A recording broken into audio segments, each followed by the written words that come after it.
جۆرێکی تر لە جۆرەکانی فێڵ خۆشەویستەکانم فێڵکردن لە ژن خواستن و لە کچ بەشودان. ئەمیش نەگبەتیە.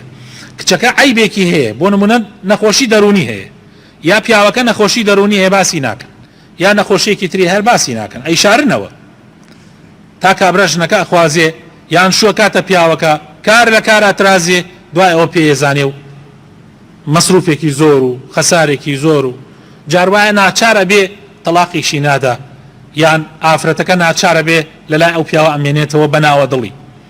ئەمەش نەکبەتیە بەڕاستی خۆشەویستەکانم.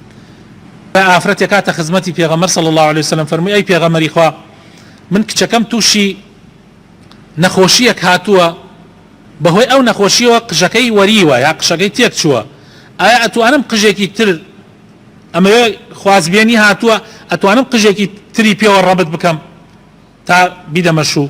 پێغەمبەری خوا صلی الله عليه وسلم فەرمووی لعنەت لەو کەسانەی کەوا قژ ئەلکێن نەقەی قژێکی ترەوە، یان ئەوانەی کە داوای ئەواکەن ئەویان بۆ بکرێ.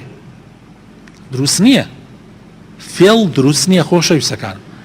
حتا ئەڵێن ئیسە سبۆکردن و بۆیاکردنی ڕیش و قژ لە ئیسلامە سنەتە، پێغەمبەر ئەمری پێەکە، ئەفەرمێ ڕیش و قژتان بۆیاغ بکەن، پێغەمبەری خوا ئەمری پێەکە. بەڵام بۆیاغێک ئەگەر لەبەر خاتر فێڵ بێ لە ئافرەتا و لە پیاویشە حرامە.